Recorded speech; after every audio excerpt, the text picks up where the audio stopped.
Hello student, today I explain a topic which is related to chapter number 6 molecular basis of inheritance and the topic name is DNA replication. So first of all student, here we understand about the meaning of this theory or this concept. So student, as you know that replication का meaning होता है xerox, that means repel होना, एक ही जैसा structure form करना। और यहाँ पे रेप्लिकेशन होना किसका है, रिपेल होना किसे है, जीरोक्स जो हमें फॉर्म करना है वो किसका फॉर्म करना है, सो डीएनए का। सो डीएनए से डीएनए के स्ट्रक्चर का फॉर्मेशन करना ही डीएनए रेप्लिकेशन बोला जाता है। और यहाँ पे अगर हम डीएनए के रेप्लिकेशन की बात करें, सो डीएनए में रेप्लिकेशन की प्रोसेस से रिलेटेड 3 टाइप की हाइपोथेसिस दी गई। फर्स्ट हाइपोथेसिस जो थी वो थी conservative replication, second hypothesis is a dispersive replication, and third one and last one is a semi conservative replication process. So semi conservative replication process से related 2 scientist ने अपना experiment भी propose किया था जिनका नाम था मिसेल्सन एंड स्टॉल एक्सपेरिमेंट। सो यहाँ पे हम इन साइंटिस्ट के एक्सपेरिमेंट्स को भी समझेंगे और डीएनए के रेप्लिकेशन के इन 3 हाइपोथेसिस को भी अंडरस्टैंड करेंगे। So here student, when I talk about the conservative replication, so as you know that conservative replication process में ये हाइपोथेसिस दी गई कि जो डीएनए के स्ट्रैंड प्रेजेंट होते हैं, that is a DNA strand, and here जो हाइपोथेसिस दी गई उसमें बोला गया कि ये जो डीएनए के स्ट्रैंड हैं या पेरेंट डीएनए हैं या ओल्ड डीएनए हैं, इनसे जो न्यू डीएनए का स्ट्रैंड फॉर्म होना है, वहाँ पर ये जो ओल्ड डीएनए के स्ट्रैंड हैं ये वर्क करते हैं एज अ टेम्पलेट डीएनए का, और इनसे जो डीएनए के स्ट्रैंड्स फॉर्म होते हैं वो totally 2 new DNA strand form होते हैं। दैट्स मीन्स इन 2 डीएनए के स्ट्रैंड से फर्स्ट ऑफ ऑल जो डीएनए के स्ट्रैंड फॉर्म होंगे ये तो अपने आप को रिपेल कर ही रहे हैं, एंड साथ ही साथ इनसे 2 और न्यू डीएनए स्ट्रैंड फॉर्म होंगे।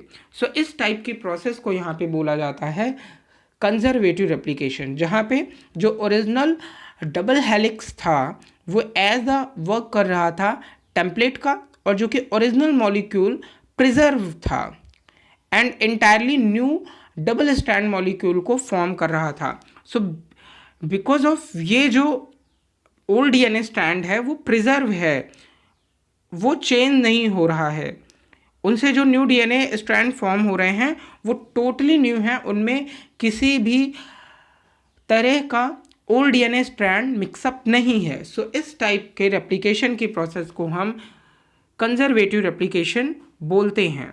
नेक्स्ट अगर मैं यहाँ पे बात करूँ नेक्स्ट थ्योरी की, सो यहाँ पे जो नेक्स्ट हाइपोथेसिस है वो है डिस्पर्सिव रेप्लिकेशन की। इसमें जो हाइपोथेसिस दी गई वहाँ पे ये बोला गया कि जो ओल्ड डीएनए का स्ट्रैंड है, that's means this is a old DNA strand, ये जो ओल्ड डीएनए का स्ट्रैंड है यहाँ पे ये हेलिक्स का स्ट्रक्चर फ्रेगमेंट्स के फॉर्म में ब्रेक हो जाता है। दैट्स मीन्स एक डीएनए का स्ट्रैंड ये ब्रेक हुआ और दूसरा डीएनए का स्ट्रैंड ये 2 डीएनए के स्ट्रैंड्स फॉर्म हो गए। दैट्स मीन्स ये दोनों फ्रेगमेंट एज अ वर्क करते हैं टेम्पलेट डीएनए का। अब ये कॉम्प्लीमेंट्री फ्रेगमेंट्स का फॉर्मेशन करेंगे और 2 नए डीएनए स्ट्रैंड्स के स्ट्रक्चर फॉर्म करेंगे। So here 1 complementary nucleotide is formed, nucleotide DNA is formed and another. So यहाँ पे जो इस थ्योरी में ये कॉन्सेप्ट दिया गया कि जो ओल्ड डीएनए है या जो पेरेंटल डीएनए है वो फर्स्टली सेपरेट होते हैं, 2 अलग अलग स्ट्रैंड्स का फॉर्मेशन करते हैं, एंड फिर इन 2 अलग अलग स्ट्रैंड से न्यू कॉम्प्लीमेंट्री फ्रेगमेंट्स का फॉर्मेशन होता है और ये न्यू स्ट्रैंड्स का फॉर्मेशन करते हैं। सो इस टाइप के रेप्लिकेशन को डिस्पर्सिव रेप्लिकेशन इसलिए बोला गया क्योंकि यहाँ पर एक डीएनए ओल्ड होता है, ओल्ड स्ट्रैंड होता है, और दूसरा न्यूली फॉर्म होता है, और यहाँ पर भी एक ओल्ड होता है और एक न्यूली फॉर्म होता है। सो इस टाइप के रेप्लिकेशन की प्रोसेस को हम बोलते हैं डिस्पर्सिव रेप्लिकेशन। बट दोनों ही थ्योरी एक्सेप्टेड नहीं थी और इसीलिए यहाँ पे थर्ड कॉन्सेप्ट दिया गया जो कि था semi conservative model of DNA replication. So when here I talk about the semi conservative model of a DNA replication, so as you know that student, that is a very simplest form, and that is a very understandable thing. So here I talk about the semi conservative method of a DNA replication. ये भी बहुत ही common method है DNA replication का। इस concept के बारे में जो हाइपोथेसिस दी थी वो वॉटसन एंड क्रिक ने स्टार्टिंग में ही दे दी थी, जब उन्होंने ये मॉडल अपना डबल हेलिक्स का मॉडल प्रपोज किया था। वहाँ पे इन्होंने कहा था कि जो दो पॉलीन्यूक्लियोटाइड स्ट्रैंड होते हैं डीएनए के, दैट्स मीन्स कि जो ये दो मॉलिक्यूल्स हैं, दो स्ट्रैंड्स हैं डीएनए के, वो क्या होते हैं, ट्विस्टेड हो जाते हैं, वो टोटली यहाँ पे अलग अलग हो जाते हैं, अनट्विस्ट हो जाते हैं, ओपन हो जाते हैं। एंड उसके बाद ये ओपन कैसे हुए, सो यहाँ पे जो कोवैलेंट बॉन्ड है, हाइड्रोजन बॉन्ड है, जो कि नाइट्रोजनस बेसिस पेयर को अटैच करता है। दो नाइट्रोजनस बेस पेयर दोनों स्ट्रैंड्स के हाइड्रोजन बॉन्ड से अटैच होते हैं या कोवैलेंट बॉन्ड से अटैच होते हैं। कोवैलेंट बॉन्ड आप जानते हैं जो शेयरिंग ऑफ इलेक्ट्रॉन से बनते हैं। सो यहाँ पे वो covalent hydrogen bond break down हो जाते हैं और यहाँ पे सिंगल स्ट्रैंड्स जो है वो सेपरेट हो जाता है। अब यहाँ पे जो दोनों सिंगल स्ट्रैंड्स हैं ये वर्क करते हैं एज अ टेम्पलेट डीएनए का, और टेम्पलेट डीएनए का जो स्ट्रक्चर है वो न्यू स्ट्रैंड्स का फॉर्मेशन करता है। यहाँ पे जो डीऑक्सीराइबो न्यूक्लियोटाइड हैं वो अटैच होते हैं इन टेम्पलेट डीएनए से, और आफ्टर दैट वो पॉलीन्यूक्लियोटाइड चेन का फॉर्मेशन करते हैं। सो ऐसे ये डीएनए के स्ट्रक्चर्स फॉर्म होते हैं, और इसीलिए यहाँ पे इन स्ट्रक्चर को बोला जाता है कि ये जो डीएनए का मॉडल है या जो ये कॉन्सेप्ट है डीएनए से डीएनए फॉर्म होने का, रेप्लिकेशन का, इसे हम क्या बोलते हैं, सेमी कंजर्वेटिव मैथड। ऐसा क्यों बोल रहे हैं, क्यों सेमी वर्ड का मीनिंग होता है हाफ, कंजर्वेटिव का मतलब होता है प्रिजर्व होना, रिजर्व होना। दैट्स मीन्स कि ये जो रेड कलर का स्ट्रैंड आप देख रहे हैं ये क्या था, ओल्ड डीएनए स्ट्रैंड है, पेरेंटल डीएनए स्ट्रैंड है, और जो ये आप ग्रीन डीएनए देख रहे हैं ये कैसा है, न्यू है। दैट्स मीन्स एक ओल्ड डीएनए का स्ट्रैंड होता है और दूसरा न्यू डीएनए का स्ट्रैंड होता है। सो इसलिए इसे हाफ सेमी कंजर्वेटिव मैथड हम बोलते हैं।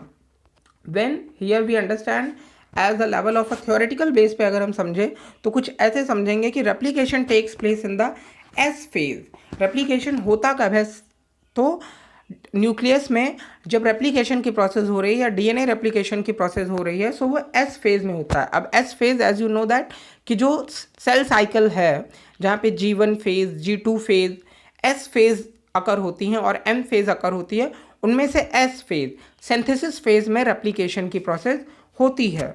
और यहाँ पे deoxyribo nucleotide needed for the formation of a new strand are present in a nucleoplast. और फिर जो मैंने बोला कि जो टेम्पलेट डीएनए से डीऑक्सीराइबोज न्यूक्लियोटाइड अटैच हो रहे हैं, अब ये डीऑक्सीराइबो न्यूक्लियोटाइड कहाँ फॉर्म हो रहे हैं, so that is form in a nucleoplast. जो न्यूक्लियस में न्यूक्लियस का फ्लूइड होता है न्यूक्लियोप्लास्ट, उसमें ये स्ट्रक्चर फॉर्म होते हैं। सो here student, first of all at the time of a replication two strands of a DNA separate. जैसा कि मैंने आपको एक्सप्लेन ही किया कि यहाँ पे जो दो डीएनए के स्ट्रैंड्स थे वो क्या होते हैं, सेपरेट होते हैं, एक दूसरे से अलग हो जाते हैं। After that each strand act as a template form of the formation of a new strand.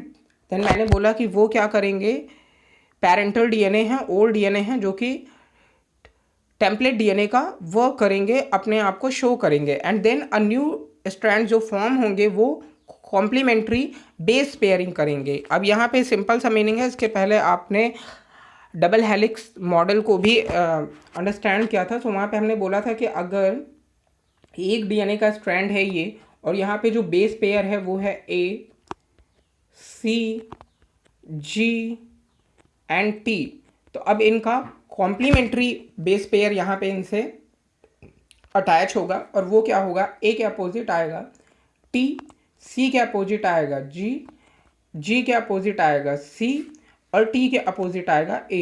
That's means adenine के अपोजिट थाइमिन, साइटोसिन के अपोजिट ग्वानिन, ग्वानिन के अपोजिट साइटोसिन, एंड थाइमिन के अपोजिट एडेनिन। सो ये क्या है, complementary base pairs के structure यहाँ पे अटैच होंगे और न्यू डीएनए के स्ट्रक्चर को फॉर्म करेंगे।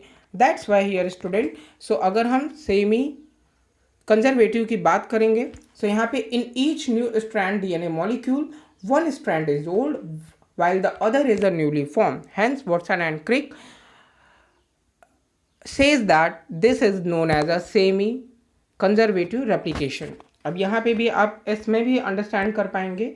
यहाँ पे अगर आप देखेंगे तो एक जो डीएनए का स्ट्रैंड है, ओल्ड डीएनए स्ट्रैंड, ये क्या कर रहा है, अनकॉइल हो रहा है, ओपन हो रहा है, दो स्ट्रैंड्स का फॉर्मेशन कर रहा है जो कि ये ओल्ड डीएनए है. अब यहाँ पे न्यू डीऑक्सीराइबोज न्यूक्लियोटाइड के पेयर यहाँ से अटैच होते हैं और यहाँ पे बेस पेयर का फॉर्मेशन करते हैं और न्यू डीएनए के स्ट्रैंड्स यहाँ से फॉर्म करेंगे. सो ये ओवरऑल प्रोसेस है सेमी कंजर्वेटिव मेथड सी. सो क्योंकि ये एक्सेप्टेड है, सो इनका एक्सपेरिमेंटल व्यू भी दिया गया, उसे भी हम यहाँ पे अंडरस्टैंड करेंगे. सो यहाँ पे जो एक्सपेरिमेंटल पॉइंट्स दिया गया, वो एक्सपेरिमेंटल सपोर्ट जो एविडेंस मिला है वो दो साइंटिस्ट ने प्रपोज किया है जिनका नाम है स्थाल एंड फेसलसन एक्सपेरिमेंट्स. तो इनके कॉन्सेप्ट्स को अगर हम अंडरस्टैंड करें तो यहाँ पे हम कुछ ऐसे इनके प्रोसेस को बोलते हैं कि इन्होंने फर्स्ट ऑफ ऑल इन्होंने एक मीडियम लिया जो कि मीडियम था NH4Cl अमोनियम क्लोराइड का. अब जो ये अमोनियम क्लोराइड का मीडियम था, इसमें जो नाइट्रोजन का मॉलिक्यूल है, दैट्स मीन्स कि जो NH4Cl है उनमें से जो N है वो N15 है. दैट्स मीन्स कि N15 आइसोटोप का इन्होंने NH4Cl का सोल्यूशन ले रखा है. आइसोटोप क्या होते हैं आप जानते होंगे कि आइसोटोप्स जो हैं जिनमें कि equal number of protons present होते हैं.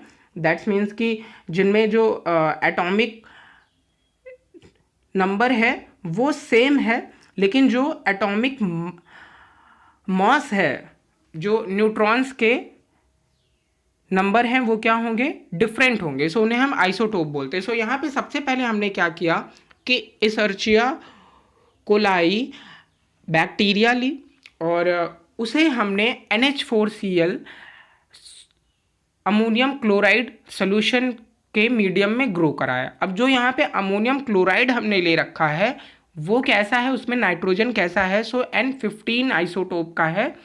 दैट्स मीन्स कि हैवी मॉलिक्यूल है नाइट्रोजन का, उसमें हमने इसे ग्रो कराया. बहुत सारी जनरेशन के लिए जब हम इसमें ग्रो कराएंगे, सो जो भी इसर्चिया कोलाई में नाइट्रोजनस बेस प्रेजेंट थे उनमें से हर एक नाइट्रोजनस बेस का नाइट्रोजन चेंज हो जाएगा इस हैवी आइसोटोप में, N15 आइसोटोप में. आई होप इतनी बात क्लियर हो गई होगी कि फर्स्ट ऑफ ऑल हमने एक कल्चर मीडियम लिया और उसमें हमने NH4Cl सोल्यूशन टेक किया और NH4Cl सोल्यूशन में हमने ई कोलाई इसर्चिया कोलाई बैक्टीरिया को टेक किया. देन आफ्टर दैट उसके बाद हम क्या करेंगे, अब ये जो N है वो N15 आइसोटोप है, नाइट्रोजन का N15 आइसोटोप है. ये कैसा है, हैवी कल्चर है. देन उसके बाद हमने क्या किया, जब हमने कुछ जनरेशन के लिए इसमें ग्रो करने दिया बैक्टीरिया को, सो यहाँ पे जितने भी बैक्टीरियाज थे उनमें जो नाइट्रोजनस बेस प्रेजेंट था उनमें जो नाइट्रोजन का मॉलिक्यूल था वो चेंज हो गया N15 आइसोटोप में. इतनी बात क्लियर. आफ्टर दैट हमने क्या किया, अब जब हम उनका डेंसिटी ग्रेडियंट करते हैं, दैट्स मीन्स कि सीजियम क्लोराइड जो है उसे हम यहाँ पे एज अ वर्क करने वाले हैं डेंसिटी ग्रेडियंट में सेंट्रीफ्यूगेशन करेंगे. सो यहाँ पे हमने देखा कि जितने भी हमारे पास वो इसर्चिया कोलाई वाले बैक्टीरिया थे उनमें जो भी डीएनए में नाइट्रोजन था वो कैसा था, N15 हैवी था. अब यहाँ पे ये देख सकते हैं आप, हैवी स्ट्रैंड्स का फॉर्मेशन यहाँ पे हुआ है. सो यहाँ पे हमने ये जाना CaCl2 सीजियम क्लोराइड के ग्रेडियंट की प्रोसेस से. सो इस डेंसिटी ग्रेडियंट की प्रोसेस में क्या होता है कि जो भी हैवी मॉलिक्यूल होगा और जो लाइट मॉलिक्यूल होगा वो ये सेपरेट करता है. सो यहाँ पे सारे मॉलिक्यूल क्योंकि लाइट थे, सो यहाँ पे उसका रिप्रेजेंटेशन कुछ ऐसे किया गया. आफ्टर दैट हमने क्या किया कि 20 मिनट के लिए हमने इन N15 डीएनए वाले बैक्टीरिया को N14 मीडियम में, दैट्स मीन्स जो जनरल मीडियम होता है या न्यूट्रल मीडियम बोल सकते हैं, या N14 वाले NH4Cl मीडियम में हमने इसे ग्रो कराया।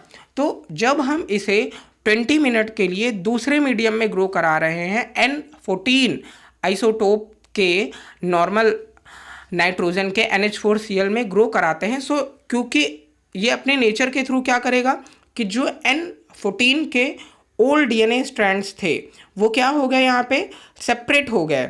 और आप यहाँ पे देख पा रहे हो कि जो ये ग्रीन कलर के स्ट्रक्चर हैं वो N14 DNA के हैं, और जो N15 यहाँ पे आप देख पा रहे हो कि N15 वाले हैं वो रेड कलर के स्ट्रैंड शो कर रहे हैं। सो हमने देखा कि ये जो N15 DNA स्ट्रैंड थे वो जनरेशन फर्स्ट में जाने पे सेपरेट हो गए, दैट्स मीन्स एक सेपरेट ऐसे फॉर्म हुआ, दूसरा सेपरेट ऐसे फॉर्म हुआ।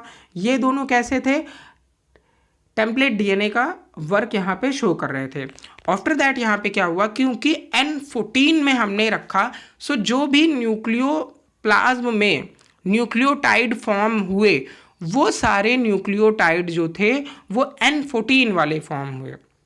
जो भी डीऑक्सीराइबो न्यूक्लियोटाइड फॉर्म हुए वो N14 वाले फॉर्म हुए। सो यहाँ पे जो दो न्यू DNA स्ट्रैंड्स फॉर्म होंगे वो कैसे होंगे, सो वो हमने बोला कि वो N14 वाले होंगे, और ये दो न्यू DNA स्ट्रैंड यहाँ पे फॉर्म किए, जो कि आप डायग्राम में भी देख पा रहे होंगे।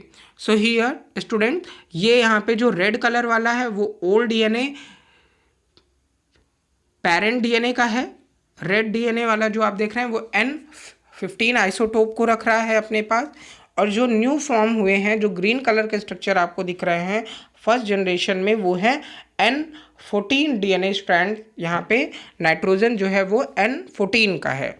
अब जब हम इसे सीजियम क्लोराइड में डेंसिटी ग्रेडियंट की प्रोसेस करते हैं, सो यहाँ पे हमने देखा कि हाइब्रिड स्ट्रक्चर फॉर्म हुए, एक ओल्ड और एक न्यू, एक N15 वाला DNA स्ट्रैंड है और एक N14 वाला DNA स्ट्रैंड है। सो इस कॉन्सेप्ट को भी हम यहाँ पे समझ गए।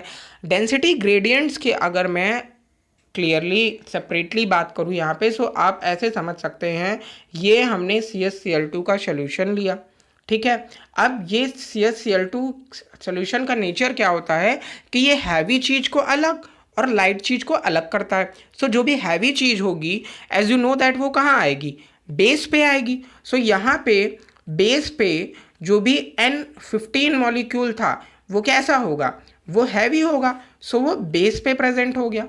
और जो भी दूसरा स्टैंड हमने बोला कि भाई जो दूसरा है वो N14 नॉर्मल नाइट्रोजन टेक कर रहा है और वो कैसा होगा, सो वो लाइट होगा। सो यहाँ पे जो हैवी है वो नीचे है, बिलो साइड पे है, और जो लाइट है वो हैवी के ऊपर है, अबव साइड पे है। सो ये सीजियम क्लोराइड इस थिंग को सेपरेट करने में हेल्प करता है। आई होप आप सीजियम क्लोराइड के थिंग को भी अंडरस्टैंड कर लिए होंगे। अब आफ्टर दैट मैं यहाँ पे बता रहा हूँ, जब हमने इसे 40 मिनट के लिए और रखा, जब हमने इसे 40 मिनट के लिए और रखा, सो 40 मिनट में क्या हुआ कि भाई ये जो DNA के स्ट्रैंड्स थे ये क्या होंगे, ये सेपरेट हो जाएंगे।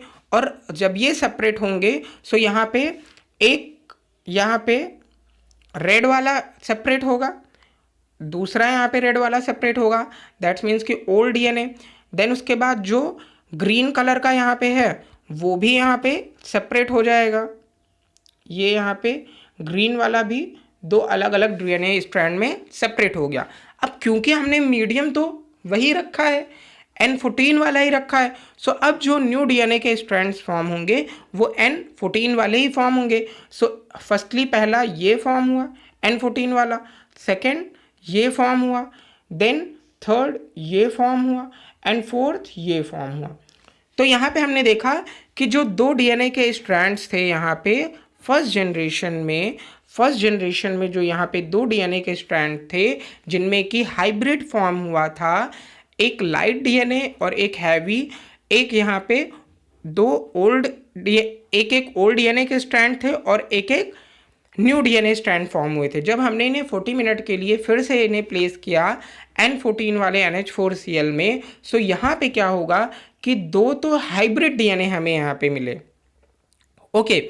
बट जो दो हमें यहाँ पे स्ट्रैंड्स मिल रहे हैं वो टोटली कैसे हैं, न्यू डीएनए स्ट्रैंड हैं। सो यहाँ पे हमने जब इन प्रोसेस को अंडरस्टैंड किया कि ये कैसे मॉडल हैं, सो यहाँ पे हमने रेशियो निकाला कि that is proven that the semi conservative model of replication of DNA. So इस एक्सपेरिमेंट के थ्रू हम इस प्रोसेस को अंडरस्टैंड कर पाए। अब एक बार हम इसे रिवाइज कर लेते हैं थ्योरेटिकल बेस पे।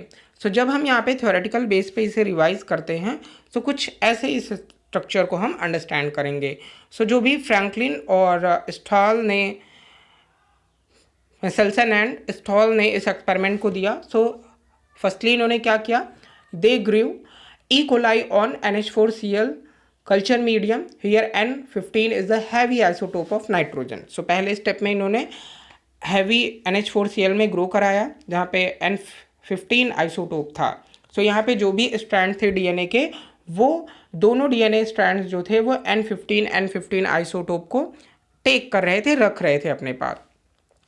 फिर उसके बाद हमने इन E. coli को शिफ्ट किया NH4Cl में, जहाँ पे N जो था वो 14 का था, नॉर्मल नाइट्रोजन था। देन उसके बाद हमने क्या किया, इसे सेंट्रीफ्यूगेशन प्रोसेस में जब हमने सीजियम क्लोराइड में एक्सट्रैक्ट किया तो यहाँ पे CaCl2 डेंसिटी ग्रेडियंट सेंट्रीफ्यूगेशन में हमने इनके डेंसिटी को देखा। सो यहाँ पे हमने पाया कि यहाँ पे हाइब्रिड या इंटरमीडिएट डीएनए फॉर्म हो रहे हैं, जिनमें एक डीएनए जो है वो N15 डीएनए स्ट्रैंड को रख रहा है और दूसरा N14 के डीएनए स्ट्रैंड्स को रख रहा है। सो आफ्टर नेक्स्ट जनरेशन, जब हम दूसरे जनरेशन में जाते हैं, सो हमें इक्वल अमाउंट में लाइट डीएनए और हाइब्रिड डीएनए के स्ट्रक्चर फॉर्म होते हुए दिखाई देते हैं। जहाँ पे हमने बोला कि दो डीएनए जो है वो लाइट डीएनए फॉर्म हो रहे हैं, दैट्स मीन्स वो N14 के हैं, और यहाँ पे जो दो हाइब्रिड डीएनए या इंटरमीडिएट डीएनए फॉर्म हो रहे हैं वो N15 और N14 के डीएनए स्ट्रैंड्स को टेक कर रहे हैं। सो इस एक्सपेरिमेंट के थ्रू इन दोनों साइंटिस्ट ने इस प्रोसेस को प्रूफ किया कि जो डीएनए में रेप्लिकेशन की प्रोसेस होती है वो ना तो कंजर्वेटिव रेप्लिकेशन प्रोसेस के थ्रू होती है, ना ही वो डिस्पर्सिव रेप्लिकेशन प्रोसेस के थ्रू होती है, बल्कि ये प्रोसेस सेमी कंजर्वेटिव रेप्लिकेशन की प्रोसेस के थ्रू डीएनए में रेप्लिकेशन की प्रोसेस होती है। सो आप इसे एक बार और फिर रिवाइज कर लें अगर। सो यहाँ पे आपने देखा कि जब हमने फर्स्टली उसे रखा था तो वो N15 और N15 के टोटल डीएनए फॉर्म हो जाते हैं। जब हमने उसे फर्स्ट जनरेशन के लिए 20 मिनट में रखा, सो यहाँ पे हाइब्रिड स्ट्रक्चर फॉर्म होता है जहाँ पे N15 और N14 दोनों नाइट्रोजन के बेस पेयर वाले स्ट्रैंड्स फॉर्म होते हैं। और जब हम इन्हें 40 मिनट्स के लिए रखा तो यहाँ पे दो हाइब्रिड फॉर्म होते हैं जो कि N15 और N14 वाले होते हैं, जबकि दो न्यूली फॉर्म स्ट्रक्चर यहाँ पे फॉर्म होते हैं। सो इस तरीके से इन्होंने अपने सेमी कंजर्वेटिव मॉडल को प्रूफ किया एक्सपेरिमेंट की हेल्प से। आई होप स्टूडेंट आप इसे अंडरस्टैंड कर पाए होंगे। So thank you.